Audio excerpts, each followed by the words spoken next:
Quiero saludarlos en este día, viernes 19 de marzo del 2021, en nuestra segunda reunión del año del ciclo de discusión de matemáticos en el mundo llamado REMAT Perú, que iniciamos el año pasado con ocasión justamente de algunos acontecimientos que nos estuvieron pasando y nos sigue pasando, pero que sin embargo sirvió para reunirnos no solamente matemáticos en realidad, sino también de muchas carreras, y luego de un año de escuchar conferencias acerca de lo que nos sucedía con este enemigo invisible que tenemos a puertas, también aprovechamos la ocasión para reunirnos con otros colegas, inclusive de distintas instituciones y también de diferentes países que nos ofrecieron sus conferencias acerca de tópicos que ellos investigan, en los cuales ellos trabajan. Y es justamente en esta segunda oportunidad del año 2021 que el Grupo de Investigación de Ciencias Matemáticas para las Ciencias de la Vida de la Universidad Nacional Mayor de San Marcos, integrado por diferentes investigadores de las carreras de la facultad y de otras también, como es la de biología en particular, decidimos comenzar entonces nuestra etapa de invitación a otros tópicos de mucho interés para todos nosotros como matemáticos, es decir, como investigadores profesionales en las ciencias matemáticas y también en otras carreras. Entonces, para nosotros es muy agradable, es un honor invitar el día de hoy a un excelente egresado de nuestra recordada Escuela de Computación de la Facultad de Ciencias Matemáticas, escuela que dio profesionales de mucha satisfacción para todos nosotros dentro de las ciencias matemáticas y que hoy en día se destacan justamente en el trabajo que realizan. Y uno de ellos es justamente Manuel Gallardo Otero. Manuel es egresado de la Escuela de Computación de esos años, hace algunos años, y es licenciado también en lo mismo y es egresado de la maestría en computación informática de nuestra facultad. Y ha tenido una trayectoria profesional destacada. En realidad, él ha sido uno de los representantes máximos de la computación, reconocido por muchas personas y de las cuales él tiene también un buen recuerdo de sus profesores, y igualmente los profesores de él. Son muchos los que comentan sobre sus aptitudes y pues lo ha demostrado a lo largo de los años. Hoy en día él tiene una empresa que lleva como nombre Tecnologías de Transformación Digital.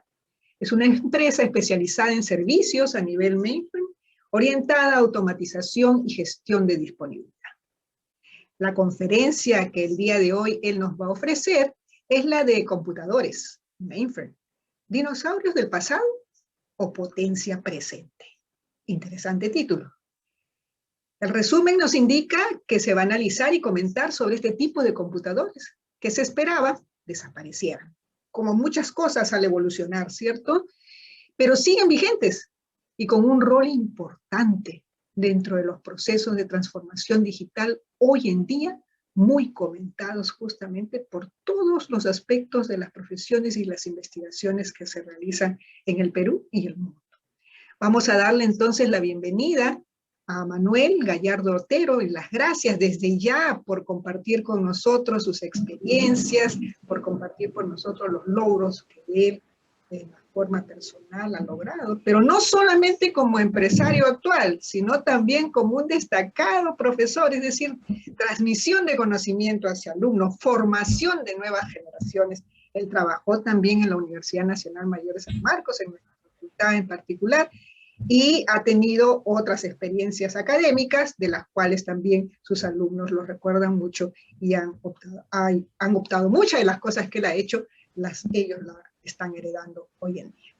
Manuel, es un gusto presentarte ante nuestro público y muchas gracias desde ya por haber aceptado esta invitación. Voy a dejar de compartir para que tú puedas compartir tu ponencia.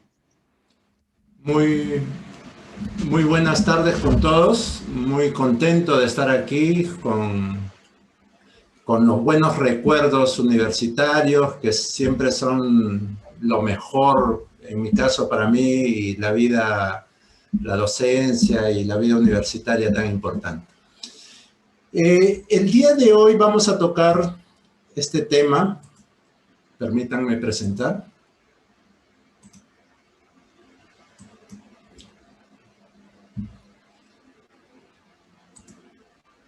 Que le hemos puesto por título Mainframe, dinosaurios del pasado o potencia del presente. ¿Por qué es que lo hemos denominado así? Vamos a ver a través de la presentación por qué hemos seleccionado ese título. En primer lugar, muchísimas gracias, sean todos bienvenidos. Bueno, ya la profesora Roxana me presentó, soy de la Escuela de Computación, pero cuando éramos facultad de Matemáticas, donde había dos especializaciones, la de Matemáticas Puras y Computación. Vamos a ver 4 partes de la presentación, una primera introducción, unos conceptos de mainframe, programación COBOL, como conceptos en general y lo que es automatización de procesos. Para esta presentación seleccioné asumiendo de que todos estamos en un mismo nivel, en el nivel de aprendizaje. Sé que hay varias personas en el grupo que conocen algo de mainframe o conocen un poco más de mainframe, pero yo voy a partir de como si no hubiésemos tenido mayor contacto con el mainframe. Entonces empecemos por la introducción. Veamos quiénes utilizan mainframe y por qué. Entonces la primera pregunta que quisiera hacerles, y por favor quisiera que observen bien las 4 próximas diapositivas que voy a presentar. Y la pregunta es, ¿qué es lo que tienen en común estas corporaciones? En el Perú, PCP, Banco de la Nación, Interbank, a nivel latinoamericano, exceptuando Brasil, el Banco Galicia, Telefónica, First Data, Telecom, Produbank, Banco Francés, que es de BBVA, o a nivel brasileiro, el Banco do Brasil, Caixa, Itaú, Prode, Serpro, ¿qué es lo que tienen en común? Y esta adicional, que es American Express, Teaser, First Data, Emiratos, Western Union Bank, Verizon. ¿Qué es lo que tienen en común estas empresas o corporaciones que acabo de mencionar? Lo que tienen en común es que todas son representantes en sus respectivos países como corporaciones muy grandes, muy poderosas, y además tienen mainframe. Todas las que estamos mencionando aquí utilizan mainframe. Y coincidentemente, pues, el mainframe está en las empresas más grandes, las que necesitan mayor procesamiento, y de repente en algún momento podemos confundirlos como empresas un poco legacy. ¿Y por qué estas corporaciones escogen mainframe? Por ejemplo, en el Perú estamos hablando de... cuando hablamos de mainframe, un poquito la introducción, cuando hablamos de mainframe, hablamos de MIPS en su capacidad. O sea, nosotros podemos decir, mira, mi mainframe tiene 2000 MIPS, mi mainframe tiene 5000 MIPS, mi mainframe tiene 20.000 MIPS. ¿Qué es un MIP? Un MIP es 1.000.000 de instrucciones por segundo. Entonces, quisiera que conceptualicen bien eso. Significa que un mainframe, si tiene 2.000 MIPS, es capaz de procesar 2.000 millones de instrucciones en un solo segundo. Vuelvo a repetir. Si tiene 2.000 MIPS, significa que puede procesar 2.000 millones de instrucciones en un solo segundo. Entonces, ahí tenemos, por ejemplo, en nuestro país, Perú, en general, los 3 mainframes que tenemos en Perú tienen en total 20.000 MIPS. En total, el procesamiento a nivel Perú en lo que es mainframe estamos hablando de 20.000 MIPS, pero mencionamos también las corporaciones de Perú. Entonces, esto significa que esos 20.000 millones de instrucciones por segundo es suficiente para procesar todas las agencias a nivel nacional que tiene el banco de crédito, por ejemplo. Además, todas las aplicaciones móviles que terminan consumiendo datos del mainframe. Además, los cajeros automáticos. Y todo lo que está alrededor de la parte administrativa termina prácticamente en el mainframe. El Banco de la Nación es más dramático porque tenemos oficinas que están súper remotas y ellos también utilizan mainframe. Igual para la corporación tipo Interbank. Y si vamos un poquito más lejos, estamos hablando de empresas como American Express. Todo su procesamiento de sus tarjetas terminan en el mainframe. Todos los vuelos que son reservados en Emiratos, bueno, hablemos de hace 1 año y medio, terminaban en el mainframe. Todas las operaciones que hace Western Union, igual.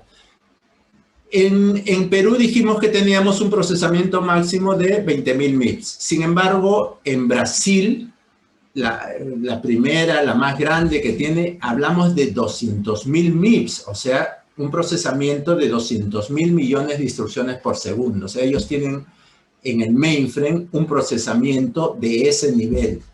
Eso no se puede alcanzar con otro tipo de servidores. Por eso es que el mainframe se convierte en un elemento muy potente e importante de una empresa corporativa de los volúmenes de los que estamos hablando.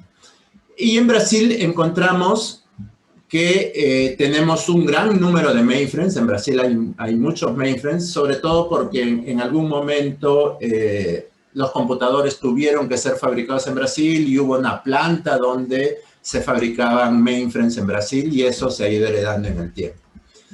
En el mundo podemos decir que los mainframes son usados de los 20 top bancos, 15 de ellos utilizan mainframe.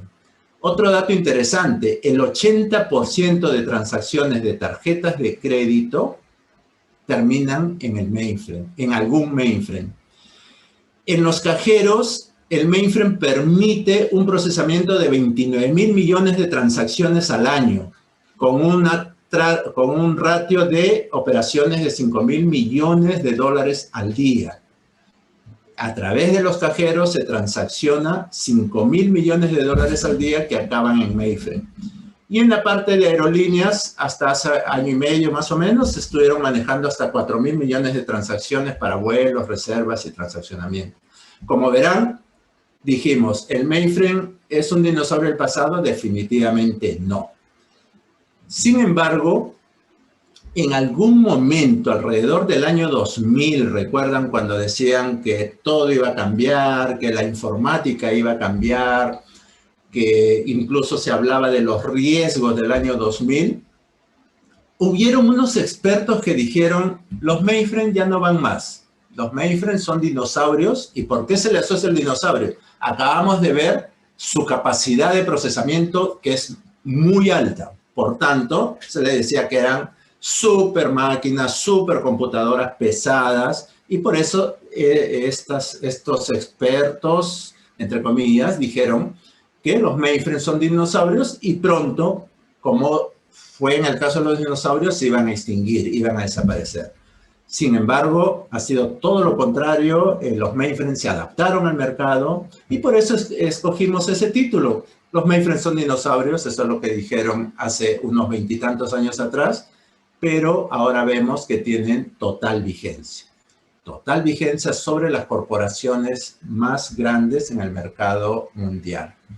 ¿Y esto por qué nació? ¿Por qué se dijo que los mainframes iban a desaparecer, que eran los dinosaurios que desaparecerían dentro de poco? ¿Por qué se señaló eso?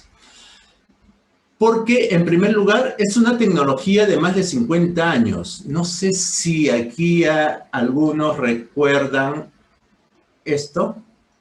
¿Les suena? Si alguien, por lo menos, me puede decir que les suena este número, la 1130. Recuerdan que en el centro de cómputo, algunos que han estudiado por ahí por los años 70 y tantos, había una computadora abajo en el sótano y era modelo 1130, que tenía... Exacto, Manuel. Justo eso es lo que también quería indicarles, que tú fuiste uno de los pioneros también en ese laboratorio, que nos Sí. enseñó a muchos de nosotros, en efecto. Y esta máquina tenía 16, ¿qué creen? 16K. Este mainframe de la universidad tenía 16K. Por supuesto, cuando nosotros teníamos esto en San Marcos, en la uni había una máquina que era 360 y después 370, donde ellos tenían 256 megabytes. Fíjense lo abismal que estábamos atrasados aquí, ¿no? La época de las tarjetas picadas, donde no había pantallas y todo lo demás. Pero ahí ya había mainframe. Entonces, los mainframe es una tecnología que tenía 50 años. Por lo tanto, era, digamos, por lo menos sospechoso que esa tecnología tenía que desaparecer. Sin embargo, el mainframe se ha ido adaptando a los cambios y se ha ido modernizando en el tiempo. Nuevos modelos, nuevas formas de trabajar, y eso ha permitido que sigan vigentes con toda su potencia en la actualidad. ¿Y esto por qué se origina? Hay dos tipos de procesamiento. Permítanme avanzar un poquito. Hay dos tipos de procesamiento. Un procesamiento centralizado, y de ahí viene el mainframe. En un procesamiento centralizado tenemos un solo computador con muchísima potencia atendiendo a todos. Si ese computador falla o deja de operar, todos dejan de operar. En un procesamiento distribuido que surgió alrededor de los 90 y el 2000, por eso es que decía que el distribuido se iba a llevar de encuentro al centralizado, que era el mainframe. En el procesamiento distribuido, la carga la distribuimos en diferentes computadores o servidores o como queramos, o centros CPUs diferentes, de tal forma que ya no tenemos una sola carga para todos, una carga centralizada, sino la distribuimos. Y de esa forma nosotros podemos tener muchas ventajas, como por ejemplo, yo en vez de un servidor centralizado podría tener 20 servidores distribuidos, y si necesito más carga me compro un servidor más, y si sigo creciendo otro servidor, y le voy acoplando servidores. Pero eso funcionó muy bien en su momento, pero hoy han visto la parte vertiginosa durante los años que ha crecido la tecnología.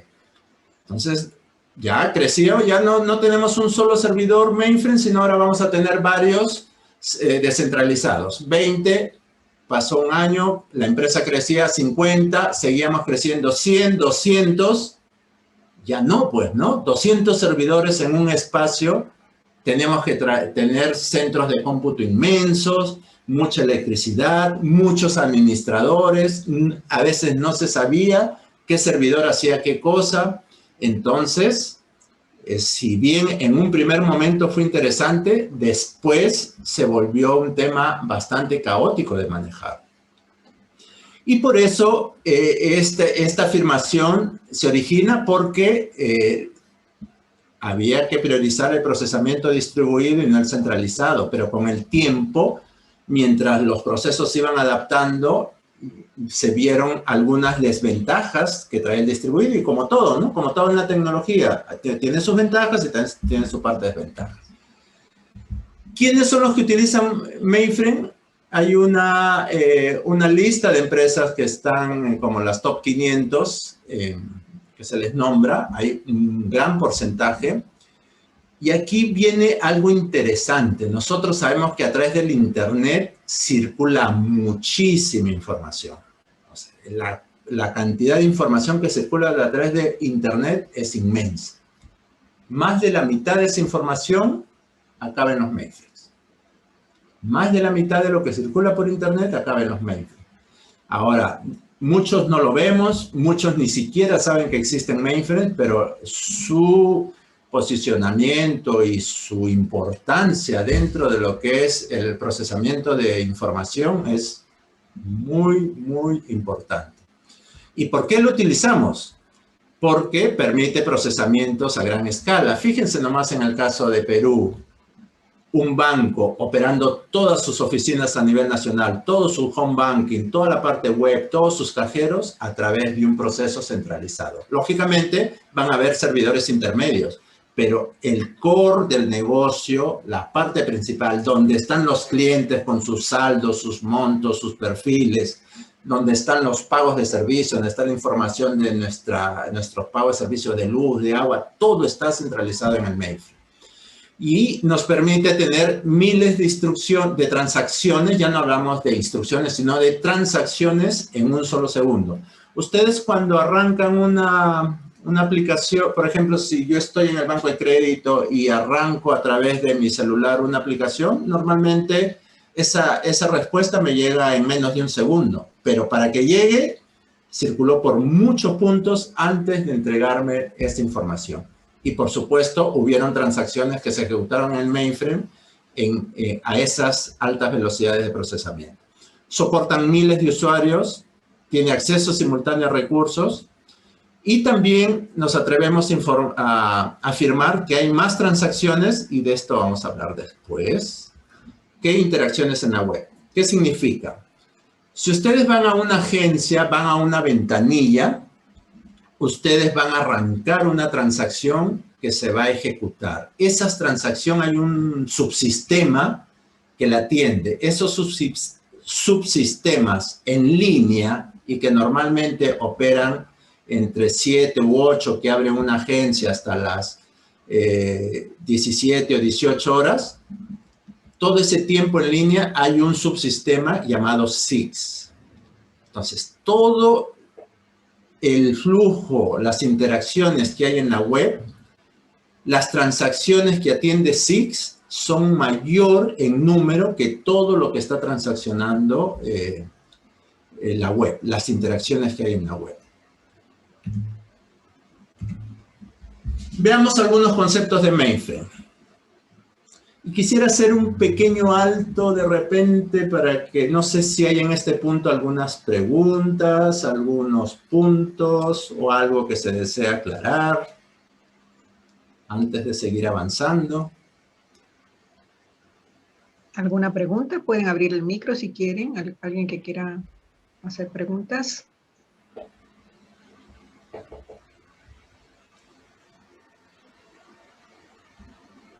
Una pregunta. Sí, señor. Hola, disculpa. Buenas tardes. Buena exposición. Buenas tardes. Al momento. Gusto saludar. Sí. O sea, al final, ¿qué cosa? ¿Los mainframes se han vuelto en solamente un procesador gigante, nada más? ¿Ya no se utilizan terminales como antes? Mira, en el caso de los mainframe, hay una parte que utiliza terminales, pero hay otras que utilizan los terminales inteligentes, que son PCs, y hay otras que también se utilizan a través de cajeros, por ejemplo, mucho a través de cajeros o de transacciones en general con cualquier medio, a través de celulares. Todo canal, digamos, que puede ser atendido puede terminar en una transacción en el mainframe. De acuerdo. Y los nuevos canales se siguen montando sobre lo ya existente, ¿no? También se podría decir que es un legacy que no tengo tiempo para cambiarlo y todo lo nuevo lo sigo montando ahí antes de embarcarme en una conversión, lo cual es válido también. Pero lo real es que estamos transaccionando altamente en los mainframes. Pero son empresas específicas. Las financieras utilizan mucho, o sea, el mayor número está en las financieras, en segundo lugar las telcos. Pero principalmente las financieras. ¿Por qué las financieras? Porque el grado de seguridad que le da el mainframe es muy importante, como lo vamos a ver un momentito. De acuerdo. Bueno, nuevamente, yo sé que hay personas que tienen claro este tema, pero estamos partiendo de un punto neutro. Yo tengo una arquitectura web típica, es alguien sentado en su máquina con un Explorer, ¿no? Un explorador cualquiera, o con su teléfono celular, ¿no? Utilizando una app o una aplicación. Esto entra a un canal a través de la web, a una interconexión, antes de entrar a la corporación, supongamos que aquí empieza la corporación, antes están los famosos firewalls, ¿no? Para evitar, siempre están parados aquí. Y entra a un primer nivel que se denomina web server, que es la capa de presentación. Es cuando nosotros vamos a HTTP y la transacción, alguien nos presenta esa información. Ese es nuestro web server, o sea, la primera capa, la que interactúa y normalmente solo me presenta un panel, me presentan los dibujos, los gráficos, los GIF, los dibujos animados, los gráficos animados de lo que es mi aplicación. Una vez que tengo eso, yo doy, por ejemplo, mi código de cliente y ese código de cliente tiene que ser verificado si es que está para mostrarme, por ejemplo, hago una consulta de saldos para mostrarme mi consulta de saldos. O sea, el segundo punto es este web server se conecta con un segundo nivel de servidores o una segunda capa que es el application server. En el application server es donde se desarrolla la lógica del negocio o lo que se llama el programa en sí. El programa en sí se ejecuta aquí. Le da, y luego este programa en algún momento tiene que sacar información de alguna base de datos, va y saca la información de la base de datos procesa la consulta, por ejemplo, si estamos consultando saldos, busca el código de cliente acá, verifica su saldo y se lo devuelve a este señor. Este señor, el application server, arma la respuesta y se la da ya en un formato al web server que arma la presentación para el cliente y el cliente es lo que ve, lo que este señor le entrega. Esto no lo ve el cliente, esto no lo ve, esto ve lo que le entrega y finalmente la respuesta viene a él. Eso es lo que normalmente ocurre, resumiendo, ¿ya? Y hay algunos otros componentes, pero a nivel de capas son esas, ¿no? Puede haber algunas capas de comunicaciones, virtualizaciones, pero digamos, a nivel básico, esa es la arquitectura web. ¿Qué pasa en las empresas que tienen mainframe? Tienen el mainframe aquí y este mainframe tiene también su base de datos, que es lo normal que ocurre. Entonces, de aquí se abre una consulta, un camino hacia acá. Este trabaja como un application server y este como un database server, pero son bases de datos amarradas al mainframe. Y aquí se hace el procesamiento de las transacciones que hablábamos. Aquí hacemos el procesamiento, consultamos el saldo de ese cliente, del cliente, su saldo, se lo devolvemos y sigue esta ruta. Todo eso en milisegundos. Todo ocurre en un instante, ¿no? Pero el viaje es largo, viajó a través de la red, viajó en un servidor, se procesó, entró a otro nivel, ejecutó una lógica, le dio un control al mainframe para ejecutar otra lógica, sacó información de la base de datos, de repente el token está en el distribuido y el token está en aquí, el token que dio el cliente, o de repente información complementaria de promociones o cosas que está de repente por aquí en otra base de datos o en otro servidor de aquí, de esta misma capa. Entonces hay una interacción bastante fuerte. Todo esto es lo que se ejecuta en una aplicación. Entonces, ¿cuál era el objetivo de describir este gráfico? Es que cuando nosotros nos sentamos a un equipo y damos un enter, hay todo este viaje y si la empresa tiene, la corporación, mi banco tiene un mainframe o mi telco tiene un mainframe, va a terminar haciendo toda esta interacción. Y aquí los tiempos de respuesta se miden en milisegundos. Porque nosotros vemos cuando la aplicación trabaja rápido en mi aplicación móvil o en mi máquina, en menos de un segundo o en 1 o 2 segundos recibo una respuesta, ¿no? 3 segundos ya es demasiado. ¿Qué es lo que vemos en mainframe? Antes de hablar de mainframe, hablemos de las máquinas virtuales. ¿Qué sucedió en el tiempo? Los servidores seguían creciendo, creciendo, creciendo. Como les dije, necesito 100 servidores distribuidos, 200 servidores distribuidos. Entonces, lo que se hizo es, ¿sabes qué? Se aplica un concepto, virtualización. Vamos a virtualizar. ¿Qué significa virtualizar? Tengo un servidor físico, como el que vemos acá, pero ya los usuarios no acceden a este servidor, sino lo divido a este en varios servidores pequeños, como estos de acá. Un servidor, otro. Fíjense que tengo un Windows, un servidor de Solaris, un servidor tipo Mac, un servidor tipo Linux, otro Windows, de otras versiones. Entonces, este servidor físico en un esquema de virtualización es partido en varios servidores que llamamos servidores virtuales.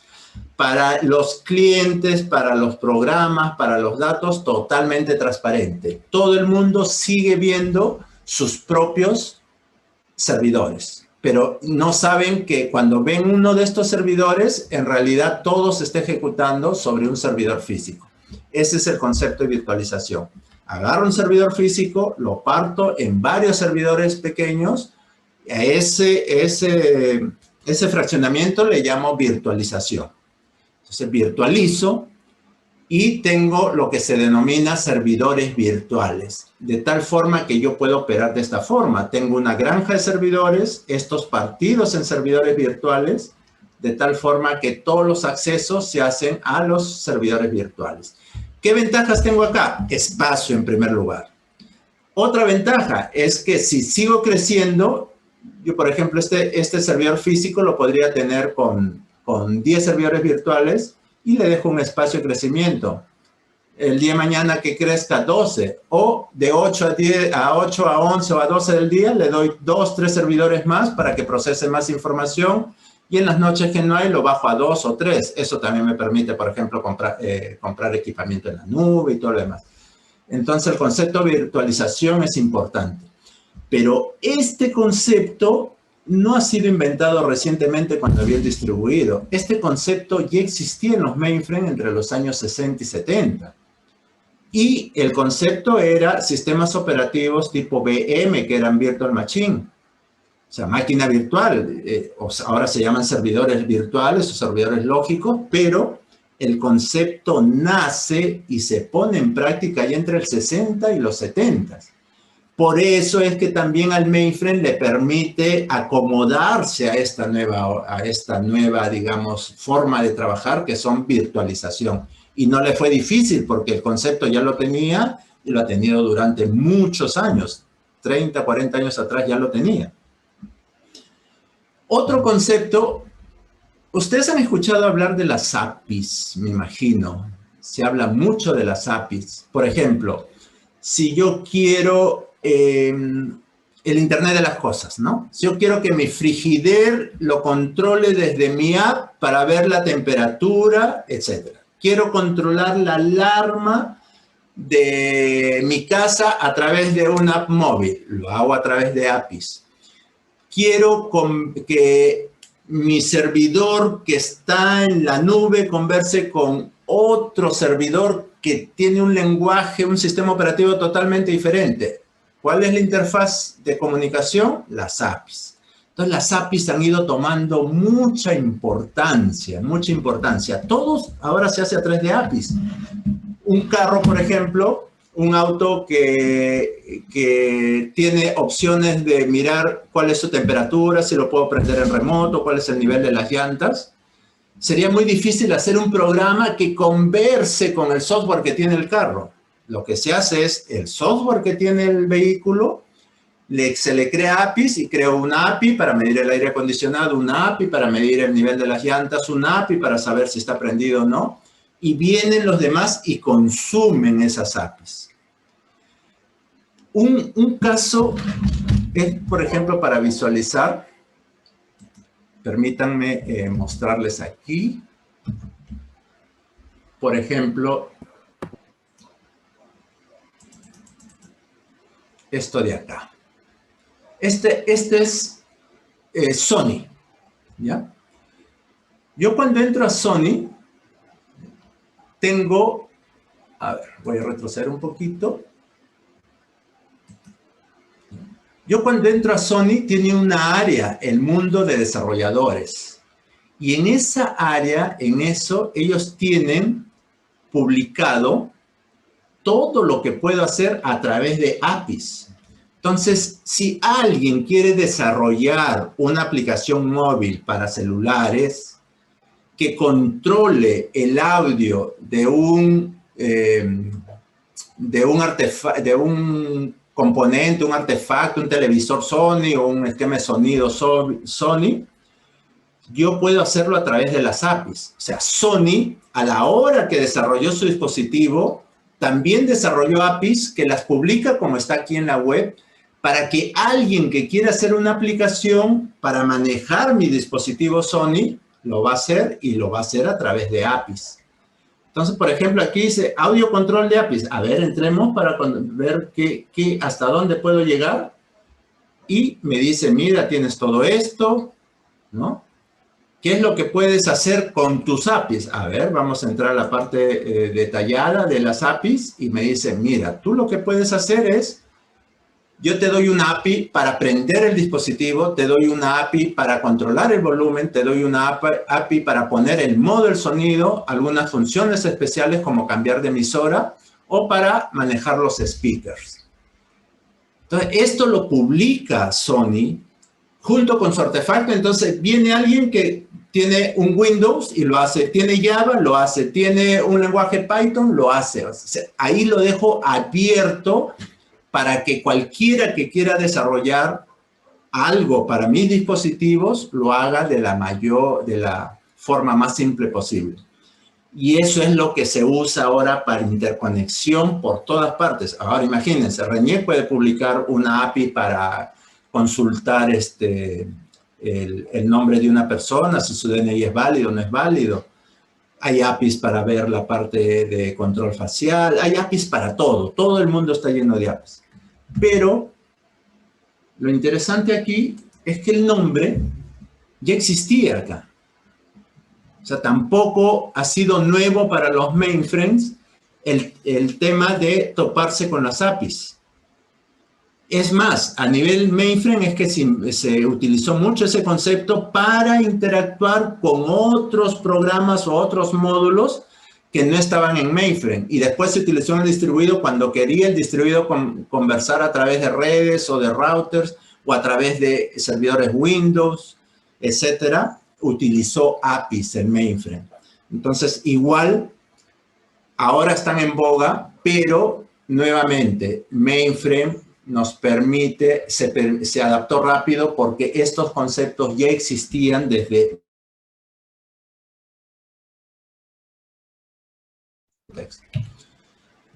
Linux. ¿Qué es lo que pasa con Linux?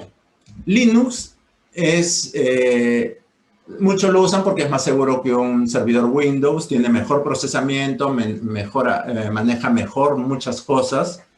Entonces, las corporaciones terminan comprando un servidor Linux, otro, y siguen creciendo y siguen creciendo. Y después estos Linux, de repente los virtualizan y tienen varios servidores.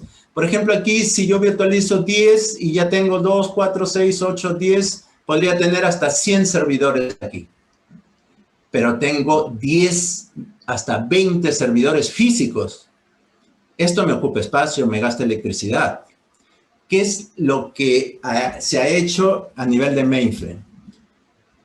Suponte que tengo esto, ya tengo mi mainframe trabajando y el 80% lo tengo trabajando para lo que es procesamiento, como hemos visto, centralizado y todo lo demás. Y el 20% lo reservo, ¿para qué? Para que tú como usuario me pongas todos tus servidores Linux que quieres trabajar.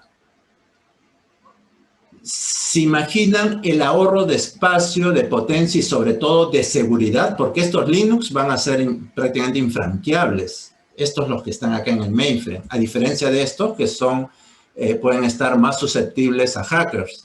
En cambio aquí voy a tener la potencia de procesamiento de mainframe, la seguridad de la parte de mainframe. Voy a combinar lo centralizado con lo distribuido porque aquí podría...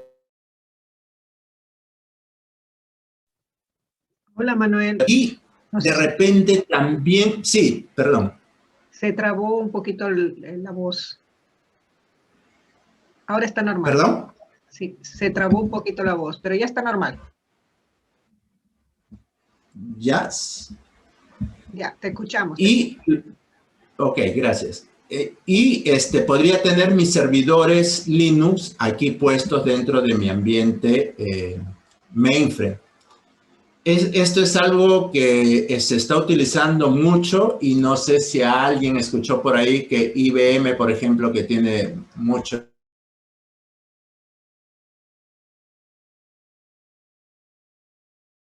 No sé si algún momento hayan escuchado de esto. Lo compró por 34.000 millones o algo así, para poder potenciar toda esta parte.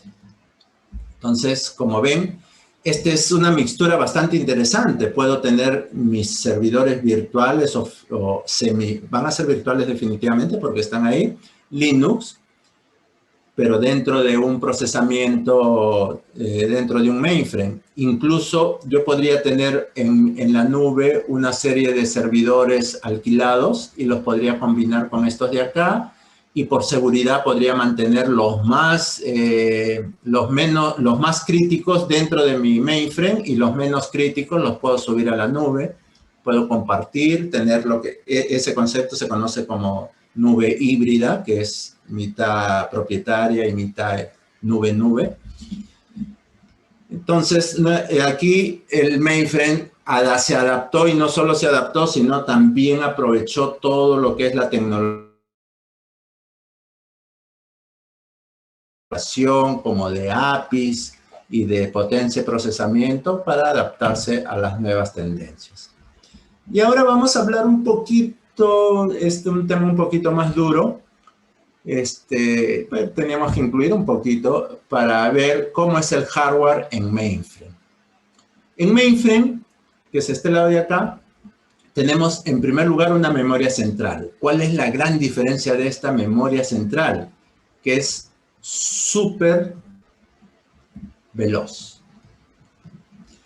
Ustedes saben que cuando se procesa algo, tiene que ir a la memoria a sacar el dato, la variable o lo que sea, y llevarla para procesarla. Entonces, la gran ventaja que tienen los mainframes es que sus memorias son súper veloces. Entonces, el ratio de traer la información de la memoria es súper veloz, es rapidísimo. Además, tiene lo que se llama, son como CPUs, pero solo se llaman CPU.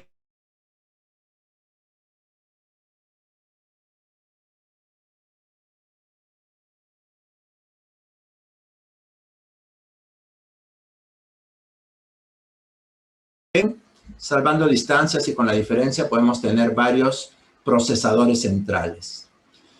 Otra cosa interesante es que tiene otro tipo de procesadores. Por ejemplo, este procesador de acá, este SAP, solamente se encarga de las operaciones de entrada-salida. Es decir, cuando se necesita leer un archivo en disco o se necesita leer un dispositivo magnético, el que se encarga es este procesador. De esta forma, el procesador central solo se encarga de la lógica del negocio, de hacer las instrucciones. Cuando se trata de leer un archivo, no se gastan estos procesadores. ¿Quieres leer un archivo? Se lo doy al SAP. El SAP se encarga de todo lo que es como un CPU encargado exclusivamente del manejo de entrada-salida, de los I/Os, de lo que es acceder a los discos, a los archivos, a las bases de datos. Y tiene otro procesador que se llama IFL, que solo se encarga de los Linux. O sea, todo lo que hay metido en el mainframe de Linux no se lo recarga a estos procesadores.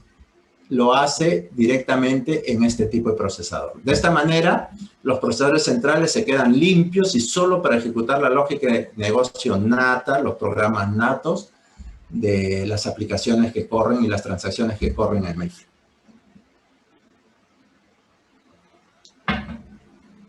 Lo otro importante que le da también la velocidad es los canales. Los canales son formas de comunicación hacia los discos. Y estos canales, últimamente hay tecnologías de fibra que les permite una altísima velocidad para poder extraer información en forma rápida y veloz, que es lo que se necesita, porque para procesar millones de instrucciones por segundo, hablamos que tenemos en Brasil bancos que están procesando 200.000 millones de instrucciones en un segundo. Tiene que tener rapidez en el acceso a la información. Además, tiene un concepto que se llama unidad de control. La unidad de control es la que se encarga de trabajar con esto y no le recarga al mainframe el trabajo. Es como otras CPUs más pequeñas que se encargan de hacer el trabajo de leer las cintas, manejar las cintas o los archivos en disco, ¿no? Después tiene como arquitectura también el hardware, tiene una consola de hardware. Aquí configuro si es que este mainframe va a tener 70% de capacidad, 30%, la capacidad para Linux, todo eso lo configuro acá. Y en la consola de operación ya veo cómo arranco un proceso en el mainframe, cómo lo cancelo, cómo le doy una orden, cómo verifico mis líneas, cómo verifico el estado de los discos, cómo verifico mis conexiones. Todo eso lo hago a través de esta consola donde sí hay un operador común, ¿no? Aquí sí tiene que ser un especialista. Y esto solo se usa cuando hay una reconfiguración del hardware de la máquina. Lo otro es, el mainframe aprovecha mucho lo que es las particiones lógicas. ¿Qué son particiones lógicas o LPARs? Lo que habíamos dicho, la virtualización. Por ejemplo, este mainframe puede estar dividido de esta forma, en 3 particiones. Esta de acá, le digo que es para producción, es el LPAR de producción. Esto es para desarrollo, o sea, para hacer programas, para la construcción de programas. Y esto es para testing o para hacer pruebas. Entonces, yo tengo por ejemplo, yo podría tener acá el 70% de la capacidad de la máquina, el 10% para desarrollo y el 20% para testing. Entonces, tengo máquinas virtuales que me permiten configurar. Y justo lo que hablamos acá, ¿no? Pues este podría ser producción, esto podría ser desarrollo y esto testing. Y de esta forma se comparten recursos. El modo básico es que el mainframe solo tenga una imagen y sea solo el mainframe. Ya no se usa eso. Casi nadie, no conozco a nadie que use una sola imagen, o sea que el mainframe sea solo una máquina. Sí, esto de acá. Y si tiene Linux, de repente aquí hay otra porción donde van a estar los servidores Linux y 10% para cada uno, por ejemplo, ¿no? Pero eso es configurado. Y el concepto es partición lógica o LPAR. El LPAR es eso. ¿Pero qué estamos haciendo aquí en realidad? Virtualización, ¿de acuerdo? Estamos virtualizando. Estamos virtualizando al mainframe en diferentes servidores más pequeños. Pero el concepto no se dice servidores pequeños, se dice el LPAR de producción, el LPAR de desarrollo, el LPAR de testing. La seguridad. Para los accesos hay un componente muy robusto que controla todos los accesos. Él define un recurso que puede ser un dato, un recurso puede ser un programa, puede ser una rutina, puede ser un componente del sistema operativo, puede ser un usuario, una persona, un dato de la base de datos, puede llegar a ser muy granular. Y contra eso hace el matching para que los accesos a la información estén completamente protegidos y autorizados. Y lo almacena todo en una base de datos propietaria. Algunos dirán, oh, es una base de datos propietaria. No, es una base de datos propietaria, es importante porque nadie la va a poder acceder. Si fuera un Oracle, un Sybase, un SQL Server, muchos hackers conocen cómo es una base de datos, la estructura de una base de datos de ese tipo y sus debilidades. En cambio, una base de datos propietaria me evita ese problema y aumenta mi nivel de seguridad. Además, se crean perfiles bien definidos. Esto va a permitir un alto nivel de seguridad. Además, hace unos pocos años atrás, o antes de eso, ¿ustedes alguna vez han escuchado que hay un virus en un mainframe? Súper complicado porque involucraría mucho estudio, conocer profundamente, o sea, un hacker tendría que haber pasado por mucha experiencia para conocer y encima está muy protegido el ambiente, ¿no? El nivel de seguridad es muy alto en mainframe. Nunca hemos escuchado de un virus a nivel de mainframe. Nunca. Y en los últimos años, ahora hay un motor de encriptación. ¿Ya? Es como un hardware dedicado exclusivamente a la encriptación y es de alta velocidad. O sea, ese hardware me encripta todas las transacciones, ya sea que estén en reposo, o sea, sin usar, en espera y en vuelo. Igual con los datos en vuelo y los datos en reposo, o sea, los que están almacenados en la base de datos están encriptados.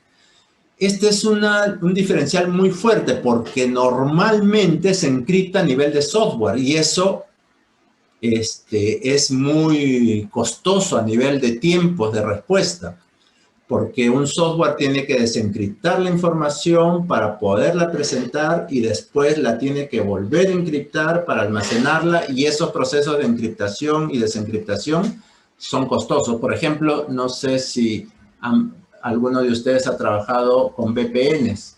Cuando entran por VPN, que la VPN viaja la información encriptada, es mucho más lento que no utilizar un canal encriptado. Pero en el mainframe eso lo hace un motor, un hardware, un fierro que se encarga de encriptar la información. Y el problema en mainframe en realidad son las amenazas internas. ¿Qué significa amenazas internas? Que si no hay un virus en mainframe, si hay un problema de seguridad, va a ser alguien que tenga usuario, que tenga contraseña, que tenga acceso, que conozca la arquitectura de las aplicaciones. O sea, va a ser humano y más fácil de investigar y detectar. No va a ser una amenaza tecnológica. Las amenazas internas son de personas que tienen acceso a la información y pueden extraer y sacar la información. ¿Qué es lo que ocurre cuando se vulneran los sistemas de mainframe?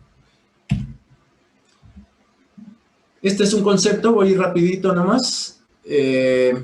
Solo para que tengan conocimiento, todo este es un módulo que se encarga del almacenamiento, de manejar el almacenamiento. Y maneja tanto discos como equipos magnéticos y además el mainframe tiene ya una comunicación nativa con Unix. Puede trabajar nativamente con servidores Unix sin hacer mucho esfuerzo. O sea, ya está nativo mainframe la conversación con servidores Unix. Eso permite armar redes un poco más grandes. Aparte, habíamos dicho, por ejemplo, que tenemos un LPAR, otro LPAR, otro LPAR. Estos son ambientes virtuales, cada uno con sus respectivos discos. Y existe un concepto que es un gerenciador de cargas de trabajo. Este gerenciador de cargas de trabajo permite balancear las cargas y distribuir recursos. Aquí, como alguien me puede decir 2 a la 14, ¿hasta cuánto puedo direccionar?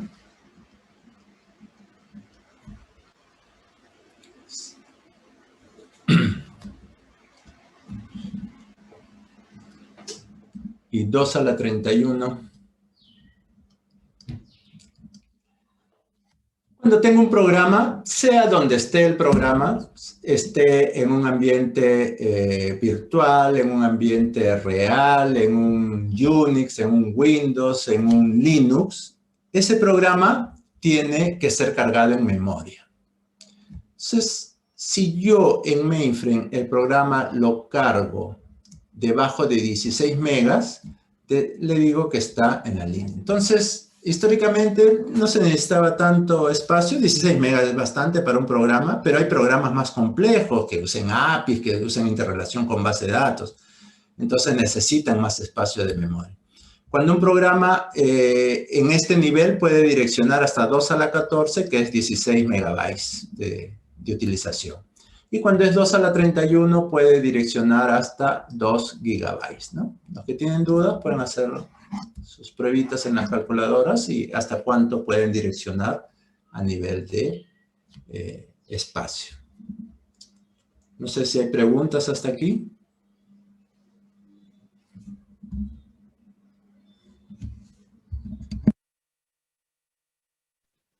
¿Preguntas? En el chat no hay. Pueden abrir micrófono. ¿Preguntas?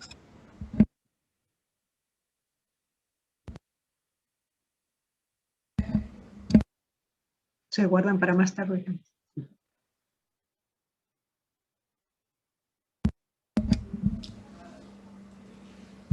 ¿Ya? Entonces, continuemos. ¿Cómo estamos de Estamos bien, tiempo o estamos bien. aburridos? No, no hay problema. Está interesante. Porque aquí yo iba a arriesgarme a entrar a unos temas. Perdón un momentito.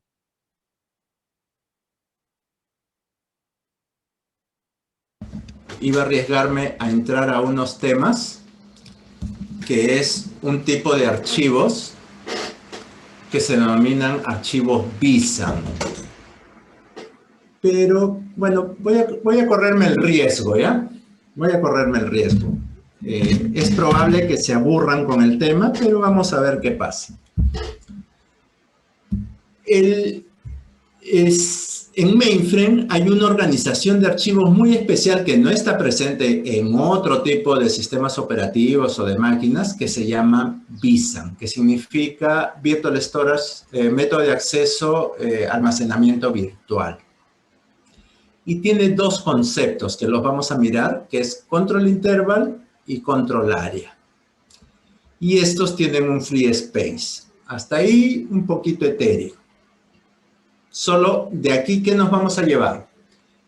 Tenemos una organización de archivos en mainframe que se llama BSAN. Esos archivos aceptan formatos fijos y variables. Un archivo contiene registros, ¿no es cierto? Entonces yo puedo decir, mi archivo de clientes tiene un registro que tiene el código del cliente, puede tener el nombre del cliente, y voy a exagerar, ¿ya? El saldo y un tipo de cliente. Y eso se almacena como un registro. Voy a tener otro registro con otro tipo de cliente y otro más y otro más. Todo este conjunto de registros se almacena en un espacio llamado control interval. Entonces, yo voy a pasar aquí y este es un control interval. ¿Cómo trabaja un control interval? Almaceno los registros en forma secuencial, por decir, voy a decir, aquí tengo la clave 1001 de un código de cliente, aquí tengo la 1005 del otro cliente, aquí la 1008. Dejo un espacio libre y aquí hay una información de control que le permite al sistema saber cuál es el tamaño de estos registros. Y hay un espacio libre. ¿Por qué hay un espacio libre? Porque si en algún momento viene el registro 1006, digamos, tiene que entrar aquí.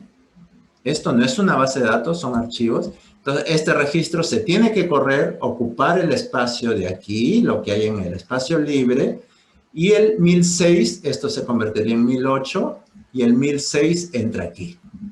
Entonces, este sería el R3 y este el RX que acaba de llegar.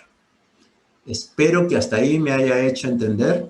Voy a repasar rapidito. Tengo una organización de archivos BSAN. En esa organización yo guardo la información en lo que se llama un intervalo de control, que es todo esto. Y en un intervalo de control van ingresando registros con la condición de que estos registros tienen que estar ordenados por su clave. Si llega un registro que está intermedio, por ejemplo, ahora hablemos de un 1002, tiene que entrar aquí de todas maneras y todo el resto se tiene que desplazar hacia este espacio libre. Espero me haya hecho entender. Veamos un caso práctico. Tenemos, y les preguntaría, ¿cómo se llama esto grande? Se llama control interval o intervalo de control.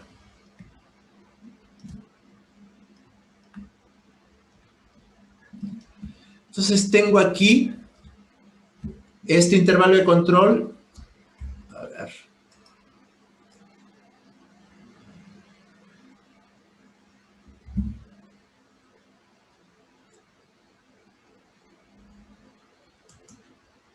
Este intervalo de control tiene de tamaño 1024 bytes.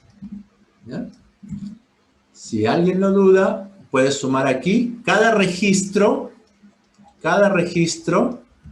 que aparece aquí tiene 150 bytes. 150, 150, 150, y queda un espacio libre, el free space, de 114. Y esta es información de control, ¿ya? La desechamos, no pongámonos, solo que el sistema lo usa para poder saber cuánto es la longitud del registro, ¿no? Aquí nos va a decir 150, aquí va a decir 150. Y aquí va a decir que es 1024 la longitud. Eso es lo que tiene. Entonces, yo...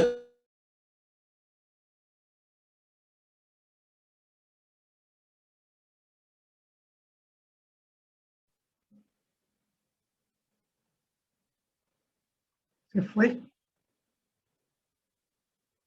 Un segundo, por favor.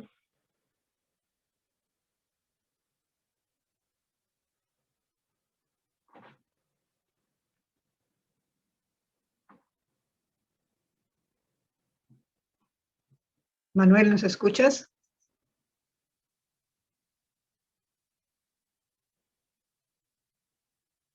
Oh, ahí está. Ok, ya regresaste. No te escuchamos.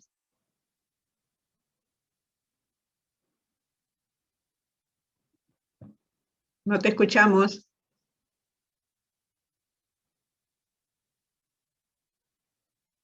Tu micro, Manuel. Micro.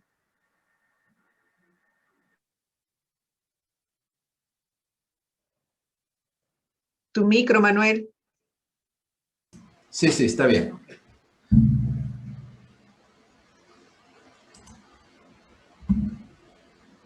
¿Hasta qué parte me escucharon, ah?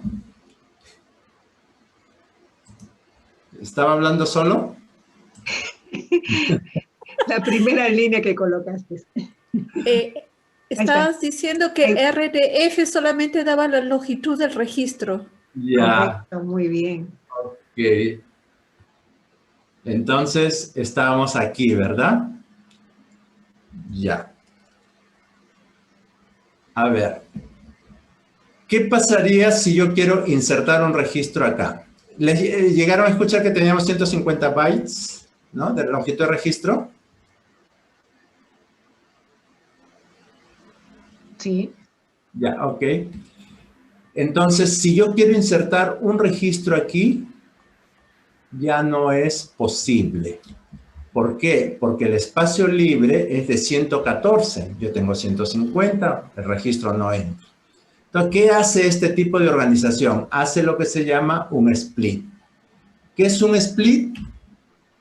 Parte en dos el intervalo de control en dos nuevos intervalos y mueve los registros, la mitad de registros aquí y la otra acá, para hacer sí lugar al nuevo registro que quiero insertar. Y este es un tema muy importante en lo que son los archivos VISA, los splits. Entonces, si ustedes lo miran frío, es una manera bastante arcaica para trabajar, ¿no? Pero lamentablemente hay muchos archivos VISAN trabajando en las instalaciones. Entonces, esta parte, digamos, es una desventaja en la organización de archivos y que no permiten avanzar o tener una buena performance. COBOL. Muchos han programado de los que están acá en COBOL, algunos quizás. Sí, yo. Claro, sí. Claro que sí. Muy bien, entonces vamos a ver un programita ejemplo. O sea que hay más de un dinosaurio aquí. Está muy bueno. Aquí tenemos ¿qué es lo que sucede? Es un lenguaje de programación que tiene más de 50 años. Sin embargo, también podemos decir que hay 220 millones de líneas de COBOL existentes. No es un lenguaje obsoleto. Y cada año se incorporan 5 millones, o sea, 5 billones no al estilo gringo, que son miles de millones nomás. 5 millones de líneas de código cada año. Y ahora permite el acceso a través de APIs, o sea, yo puedo hacer algo en el mainframe, lo encapsulo en un API y se lo doy para que alguien del distribuido, de un servidor o de una app lo pueda consumir. Los programadores COBOL son muy demandados. No lo sé si serán demandados porque se están acabando o porque están creciendo las aplicaciones, pero la realidad es que están muy demandados. Y tengo varios compañeros de promoción que dicen, oh, ya me despidieron de mi trabajo. Al mes y medio, o ya estoy programando en COBOL en tal lugar. Rapidito se colocan. Y ahí no importa la edad, no importa nada. Y el salario de un programador COBOL está creciendo. Y con este tema de la pandemia ha crecido mucho más todavía. Y les quería mostrar para que recuerden un programita COBOL, los que conocieron. Y los que no, si lo pueden entender, ya podemos irnos de programadores, ¿no? Miren, el primer punto. Aquí empieza la lógica del programa. Perform 10 inicio, perform 20 proceso, perform 30 fin. O sea, va a ejecutar este procedimiento y va a regresar y luego va a ejecutar este otro, este de aquí, y va a regresar y va a ejecutar finalmente este. Veamos que tiene 10 inicio. Se inicializan unas variables, están trayéndole recuerdos algunos. Abren un archivo de entrada, abren un archivo de salida, open archivo input de entrada y el archivo de entrada se llama así. El archivo de salida se llama así. Cuando abren un archivo hay un código de retorno que se graba aquí, en esta variable. Si no es 0, se displaya un mensaje con el código de retorno a leer el archivo y se acabó el programa. Stop run. Y aquí acaba el if. Si salió bien, si es no 0, sigue por acá. También igual, la misma operación para el archivo de salida, el output, si no es 0. Y lo mando a leer el archivo y regresa. Si se acaba el archivo, fin. Veamos qué podemos hacer. Después, el proceso lo dividimos en otros 2 procedures más. Y este es un loop, que se acuerdan. Aquí hago un loop, tratar hasta que fin OK sea 0 y después hago un proceso de estadística.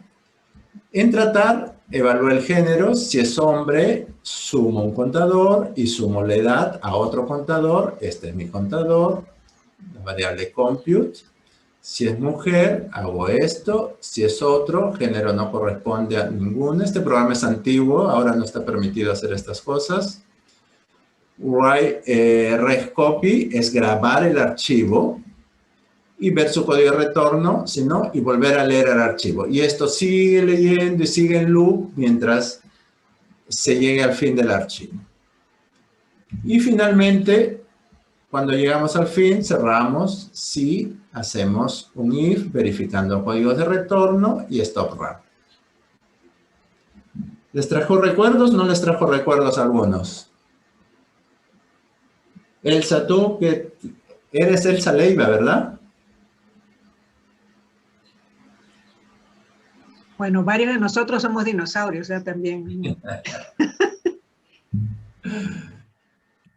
Finalmente hablemos de automatización de procesos. Y esto lo acabamos ya en un par de minutitos más.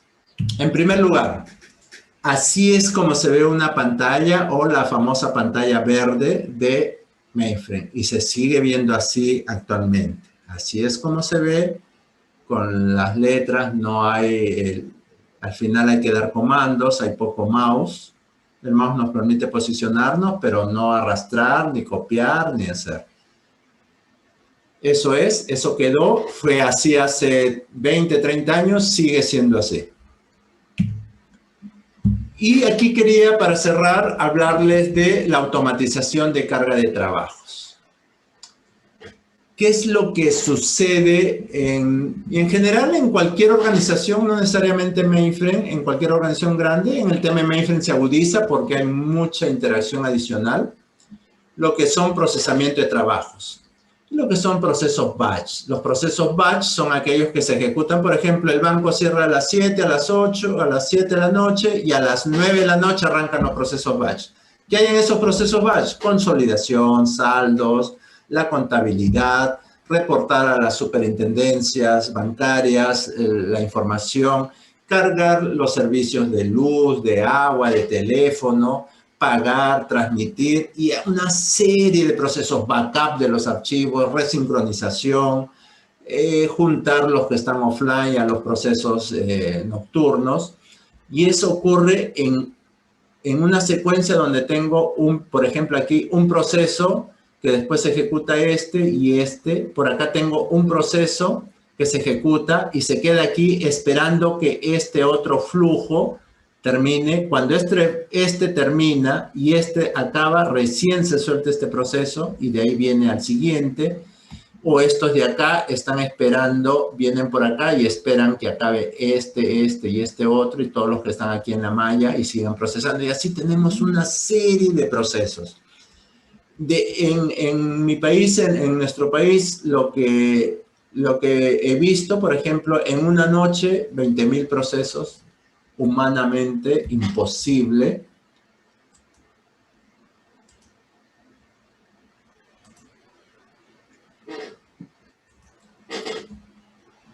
Los procesos son procesos batch y es humanamente imposible su ejecución y seguimiento. Entonces, para esto hay lo que se llama un procesamiento automático de trabajos, donde en forma automatizada, en base de estas dependencias y condiciones, se ejecutan los procesos. ¿Por qué? Porque a las 6 de la mañana toda esta maraña tiene que terminar para que las agencias abran sus instalaciones, comiencen a trabajar y no haya mayor interferencia ya con sus archivos sincronizados. Si hay una falla, al día siguiente no hay operación. Algunos se deben haber topado que abre la agencia a las 8, 9, 9 y media, no atienden porque algunos procesos batch de esta malla se quedaron retrasados. Bueno, eso es en general lo que les quería conversar acerca de mainframe. Les agradezco mucho su tiempo. Espero que esto sirva. Definitivamente, Manuel.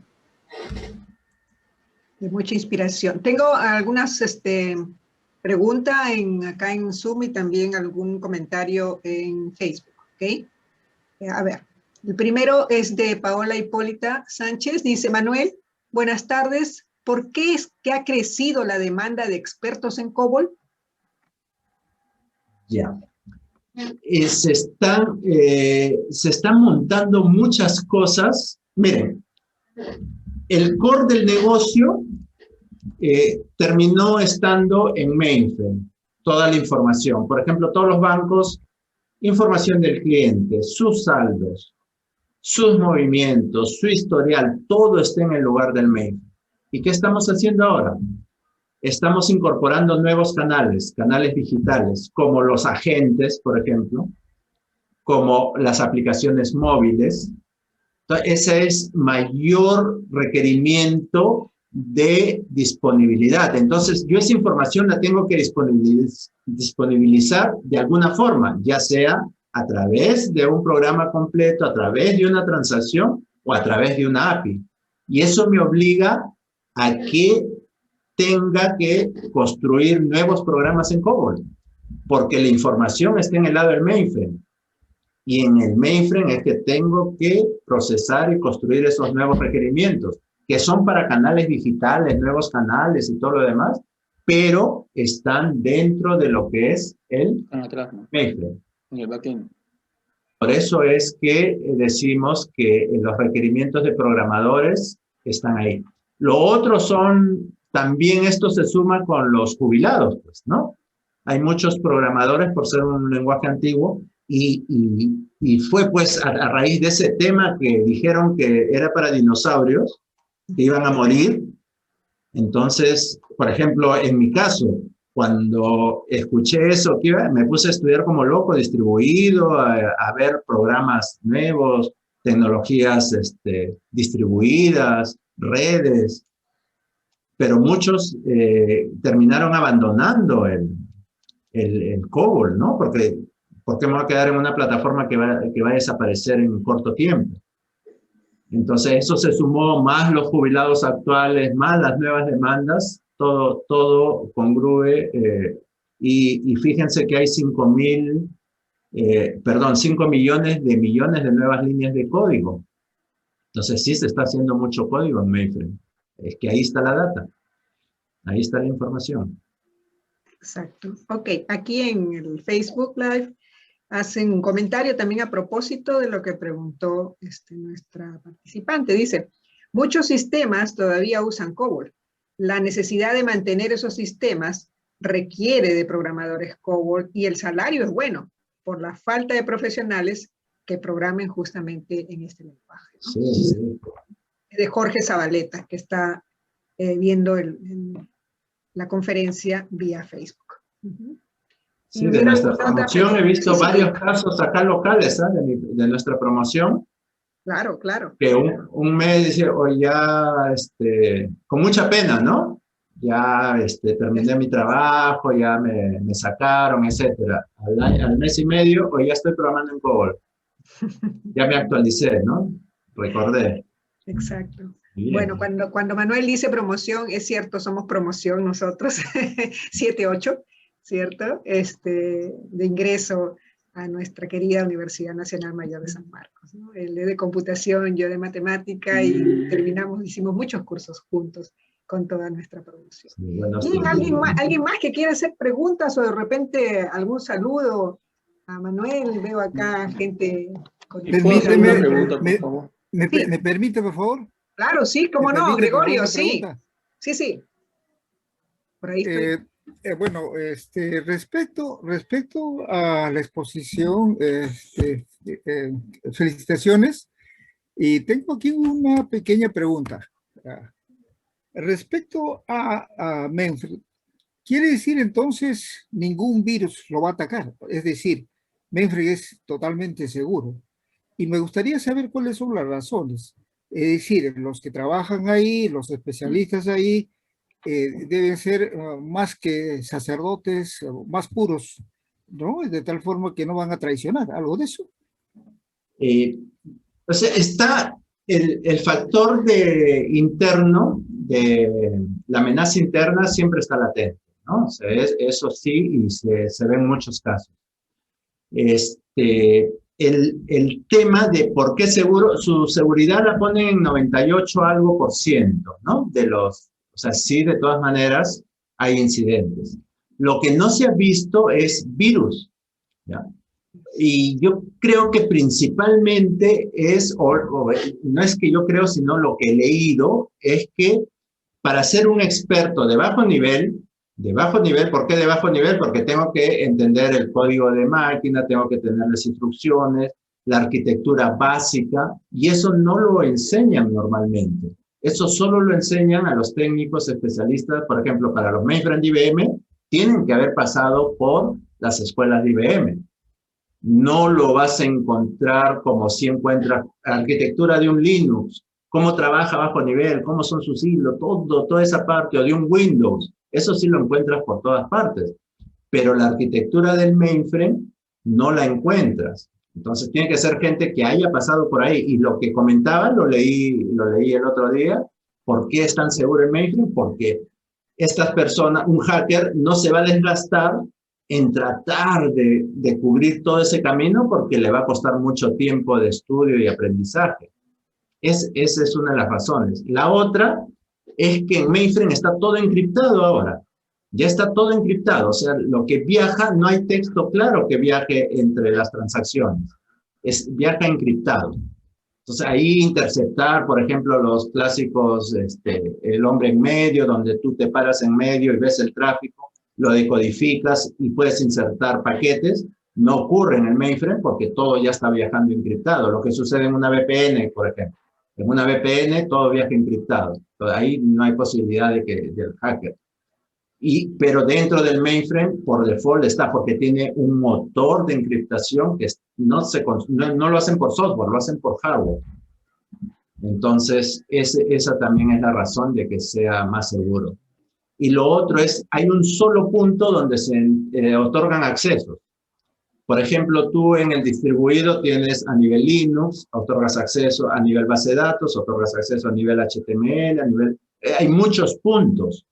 En cambio, en el mainframe hay un solo lugar, que es el RACF, donde hay otros softwares también, pero digamos el máster es el RACF. En el RACF yo pongo mis recursos, todos los accesos los tengo centralizados. Entonces, un administrador de seguridad y de accesos, todo lo está mirando a través de ese lugar. O sea, todo pasa por ahí. No hay otros puntos. Entonces, tengo un control centralizado de todo lo que son accesos. Esas son las razones que veo por las cuales es más seguro el mainframe, ¿no?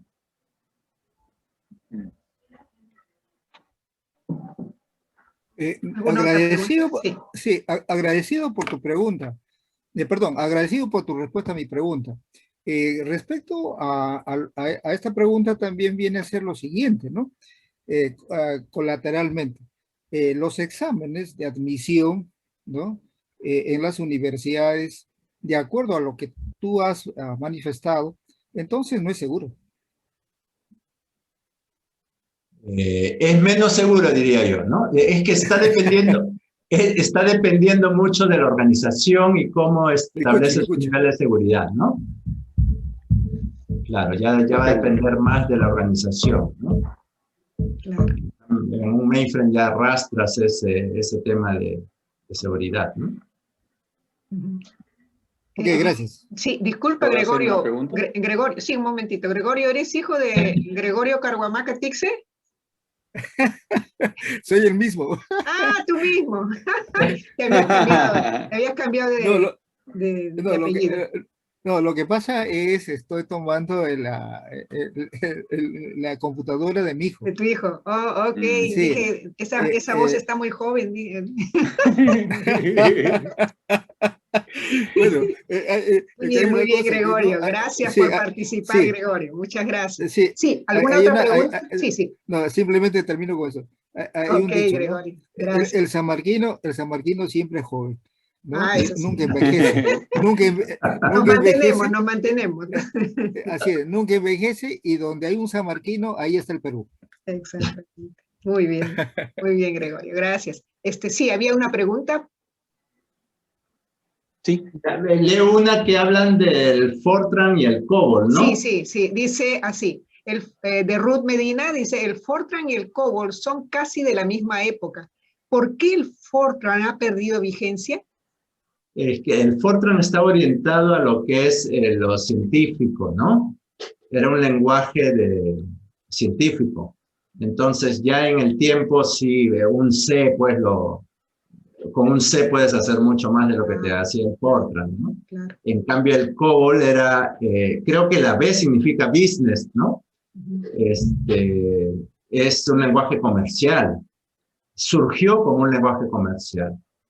Entonces, en la parte científica aparecieron nuevos lenguajes más potentes, ¿no? En cambio, en la parte comercial en mainframe se siguió manteniendo el COBOL, ¿no? En la parte comercial, ¿no? Correcto. Ahora hay C en mainframe también, entonces ya no tendría sentido tener un Fortran en mainframe porque hay un C en mainframe, ¿no? Bueno, correcto. Sí, Carlos. Sí, bueno, en el mismo sentido, ¿no? Pero el Fortran obviamente era un lenguaje de programación científico, pero habían otros, ¿no? Por ejemplo, el PL1, RPG, esos ya no se utilizan. El RPG lo he visto utilizando en una plataforma intermedia que se denomina iSeries, que no es ni un servidor del distribuido ni un mainframe. Sí, iSeries, no sé si han escuchado hablar del AS400 o... por ejemplo, en el Perú lo tiene Scotiabank. Lo tiene Scotiabank, por ejemplo, en Perú. Y ellos sí tienen RPG, ¿eh? O sea, RPG no se utiliza en mainframe, se utiliza en la plataforma intermedia iSeries o AS, lo que era antes AS400. que son también una especie de mainframe grandes. Y acá hay varios que lo utilizan, hay compañías de seguros también que lo tienen. El PL1 sí en algunos he visto que sobrevive, más que todo por los legacy, que los programas se hicieron así y siguen siendo así, pero no lo he visto mucho. El RPG sí hay, Fortran ya casi nada, ¿no? Y la programación secuencial que se usaba antes en COBOL, ¿es exactamente la misma? O sea, el perform, vas, ejecutas toda la secuencia, esto, regresas y vuelves a la siguiente, algo así. ¿Es la misma de hace años? Sigue siendo la misma, sigue siendo la misma. Se han incorporado cosas, funciones, rutinas, ya tiene más rutinas para hacer cosas. La división se hace más rápido, porque la división en COBOL demoraba una vida, y ahora es rápido, pero en esencia es lo mismo. Ahora tiene más rutinas, más APIs, pero en esencia es igual, ¿no? Hay algunos, ¿no? Por ejemplo, creo que antes no había variantes del do while, for, ¿no? Ahora hay más variantes, ¿no?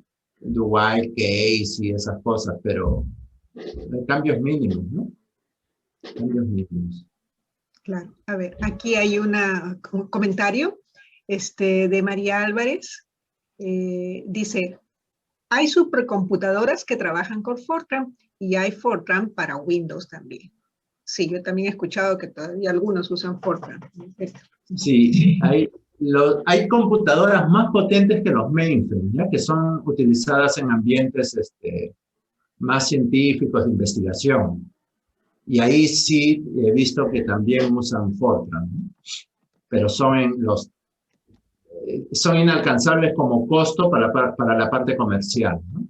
Solo se manejan en temas de investigación. Las supercomputadoras, ¿no? Las gigantes. Excelente. Ok, ahora un saludo de una de tus fans, de dos de tus fans, que dice, un saludo para Manuel Gallardo de parte de Michelle y Edith. Ah, qué gusto. No, y yo también, con ellos tengo una experiencia muy interesante. Sí, ahí en el laboratorio justamente, ¿no? De Centro Cómputo. Sí, ellos venían con sus tarjetas. Sí. Interminables, y cuando nos equivocábamos en una, chao. No, y las tarjetas, cuando no había la cinta que escribía el nombre, se caía una tarjeta, era fatal, ¿no? Se caía. Cierto. También Elsa, en efecto, es Elsa Leiva y le manda saludos justamente a la profesora Seyer, ¿no? Y Elsa fue que tú nombraste hace un momento. Carlos Barragán, si no me equivoco, Carlos, después te doy el paso, Elsa, si no me equivoco, está en Alemania. A ver, Elsa, sí, te doy el paso. Sí, Elsa. hace un rato, disculpa, hace un rato Sí, contesté, pero no me di cuenta que el parlante estaba apagado. Sí, soy yo, Elsa Leiva. Qué bien, qué bien. Y podría comentar también que he escuchado, hay varias versiones, nuevas versiones de Fortran que se están usando todavía, pero para áreas bien científicas y bien específicas. O sea, tal vez no es muy conocido porque es tan especializado que lo usa un núcleo pequeño de gente, pero se usa bastante todavía. Correcto. A ver, acá hay un comentario. Gracias, Elsa, y por tu participación desde tan lejos. Muchas gracias. Carlos Barragán dice, buena exposición, es el que estuvo haciendo las preguntas antes de que interviniera Elsa. Pensé que los mainframes ya habían desaparecido. Y Ruth Medina, que también hizo su pregunta, le dice muchas gracias, ¿no? También a Manuel.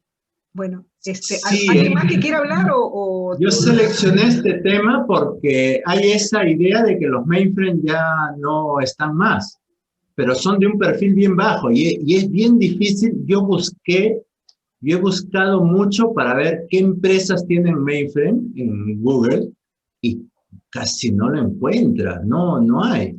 Y he tenido que llamar a mis amigos de otros lugares, le digo, oye, ¿qué mainframe hay en Brasil? ¿Qué mainframe hay en Chile? ¿Qué mainframes hay en Argentina? Pero no encuentras una lista así publicada, ¿no? Entonces hay mucho perfil bajo en el tema de mainframe. Y dime, ¿y cómo es el uso acá en Perú? ¿Tiene impacto? O sea, lo tiene el Banco de Crédito, Banco de la Nación e Interbank. Bueno, eso es Y una... sí, son grandes. Claro. Y Telefónica lo tiene, pero su mainframe estaba en Argentina hasta hace un tiempo. BBVA también, pero su mainframe está en México. O sea, para que tengamos la idea, ¿no? De la capacidad de estos computadores está en México. Claro. Y ellos dos tienen también, pero los que tienen su centro de cómputo aquí en Perú con sus mainframes son Banco de la Nación, Interbank y Banco de Crédito. Claro. Y las Que son compañías de seguro también deben tener, porque En los datos que Estados Unidos, procesan. pero las peruanas no. Ok. Las interesante. peruanas son 3 nomás. Wow. Wow. Sí, no hay más. Correcto. ¿Alguien más que quiera intervenir, que quiera saludar? Una pregunta tendría yo, me Sí, sí, gustaría sí. saber, ¿se enseña todavía COBOL en No, no. universidad, en la universidad, institutos, o ya lo sacaron del currículum? No, parece que no. María Álvarez, ¿tú nos podrías decir que has sido directora de investigación operativa? Buenas tardes a todos. Gracias por la conferencia, Manuel Gallardo. No, ya no se usa, por lo menos en la universidad ya no se enseña el COBOL, ¿no? Lo que pasa es que fue un lenguaje bastante dado al área de desarrollo para negocios. Y entonces cuando salieron ya otros lenguajes se dejó de utilizar, ¿no? Ahora los chicos más trabajan con Java, con esas otras cosas modernas que tienen. Nosotros intentamos mantener que aprendan por lo menos el C++ como un lenguaje básico para que ellos vayan progresando en otras cosas que ellos quieran, ¿no? ¿Qué es lo que pasó con nosotros? Cuando nosotros estudiamos, nos enseñaron precisamente el Fortran y el COBOL, y fue a partir de ahí que nosotros comenzamos a trabajar con otros lenguajes después. O sea, buscábamos manuales, programas y seguíamos y nos autoaprendíamos, ¿no? No tuvimos un profesor de algún curso específico, pero nosotros íbamos aprendiendo. Tal vez las nuevas generaciones ya tenían los profesores específicos, pero nosotros aprendíamos según nuestras necesidades. Pero ya no he visto que usan COBOL, pero sí tengo compañeros de mi promoción que trabajan todavía, que trabajan con COBOL, por ejemplo, en el BBVA, ¿no? Incluso han viajado por diferentes sitios, porque BBVA también, aparte de tener, como dicen los mainframe en México, también tiene me imagino que mucho desarrollo en Chile, por ejemplo, ¿no? Sí. Y también hay gente de acá que ha ido, ha estado años en Chile trabajando y después ha vuelto, ¿no? Pero siguen ese asunto del COBOL. O sea, y son gente ya de hace bastantes años, no somos dinosaurios, pero ellos siguen muy vigentes y con muy buenas remuneraciones. Es lo que les puedo comentar. María Álvarez, Mayita. Sí. Sí, Luisa. Mayita, ¿cómo estás? Qué gusto. Ahí nos comunicamos luego. Sí, Qué una bien. pregunta tendría, o tengo un comentario que todavía quisiera hacer. Aquí en la Universidad de Hamburgo los chicos aprenden también Java, y se ha dado la experiencia que cuando han querido ver programas o tratar de programar en COBOL han tenido muchos problemas porque no entienden ese método estructurado que teníamos antes. Para ellos se les ha hecho un mundo. ¿No sería interesante ver cómo reaccionan los chicos en San Marcos, por ejemplo, para ver si se les hace difícil también? ¿Y no sería interesante dar seminarios, por lo menos, para que comparen? ¿Me permite, Roxana? Sí, cómo no. Es una buena idea y nosotros dentro del grupo de investigación podríamos hacer ese trabajo, ¿no? Hacer un cursillo de COBOL para los chicos que tengan interés, No estaría ¿no? mal. Y ver, ¿no? Ver las dificultades, ver cómo irían avanzando, ¿no? Se podría hacer, yo pienso. Sería Muy buena interesante. idea. Muy buena idea, María. Excelente. Sí, porque si nosotros ya estamos jubilándonos, ya estamos dinosaurios, los programas van a seguir todavía. ¿Y quién los va a mantener? Exacto. Porque ese va a ser el gran problema. Hay siempre cosas que se tienen que corregir o cambiar, mejorar o qué sé yo. Si no hay quien lo haga, la gente va a tener problemas. Sería Manuelito, tú tal vez que te dedicas a esto deberías poner un poquito de empuje por ahí. Sí lo está haciendo. Muy bien, Mira, muy bien. Nosotros en el Perú somos la única, después de IBM, la única empresa que se dedica a mainframe. Nadie le apuesta al mainframe. Pero no tienes idea lo difícil que es conseguir una persona en mainframe. Acá en Perú, y se lo pelea IBM, o sea, ahorita, por ejemplo, 2 personas requieren mainframe, hemos tocado puertas, todo, no conseguimos. Pero no programadores, sino administradores del sistema operativo, ¿no? Ese es un recurso que es bien escaso. Y los Eso que es lo que hay yo hice dicen, cuando trabajaba allá. los que hay dicen, no, ya, yo no estoy para estresarme, no quiero horas. Ya, no hay, no hay. Sí, pero es cierto, el trabajo es bien estresante. Administrador, Sí, no lo recomiendo mucho. no, sí, es duro. Es difícil.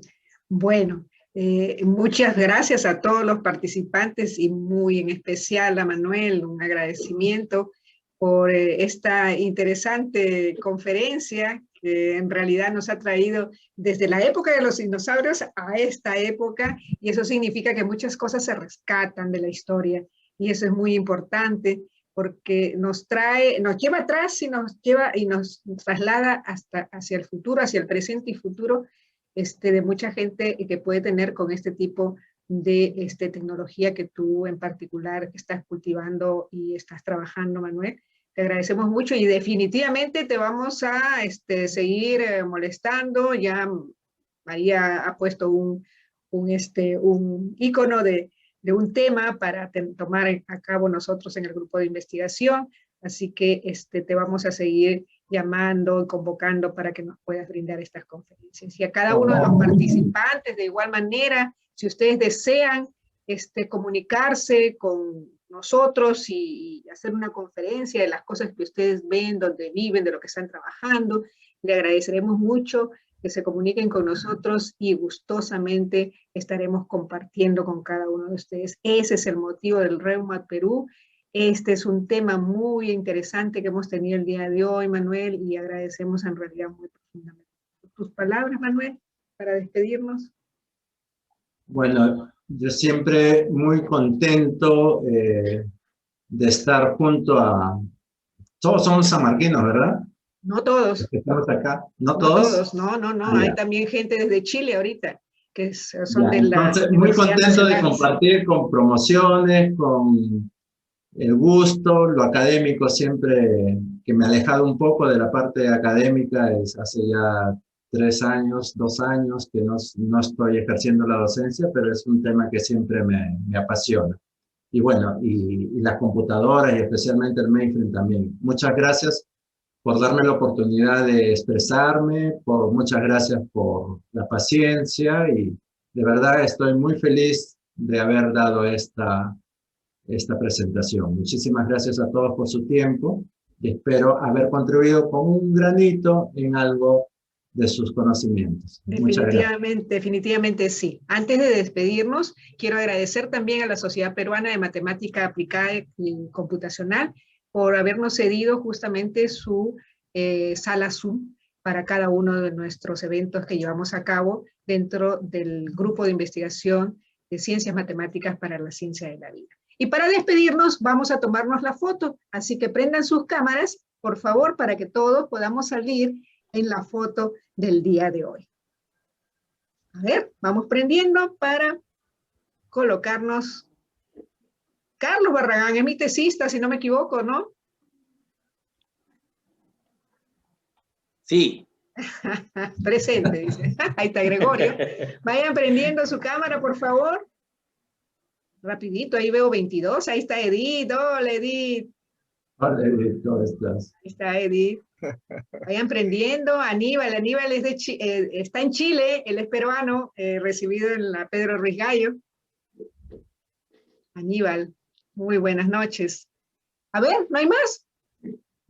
Me sale un mensaje que es algo se ha parado aquí y no me deja prender la cámara. No le creo. Sí, que está... A ver, ahí está Javier. Todavía tenemos bastante gente. Son 19 en este momento. Así que, a ver, Aníbal, ¿se apagó tu cámara? Bueno, ahí vamos con la primera. Sonrían, por favor. Ahí está. A ver. Un segundito. Sigan prendiendo sus cámaras. Ahí está, se siguen prendiendo las cámaras, perfecto. Ahí está Amelia, muy bien. Ahí está Mayita, Aníbal, ahí está Aníbal, ahí vamos. A ver, ahí está. Ahí la tenemos Edith. Un poquito más adelante, Edith, para que podamos verte. La luz no te deja ver.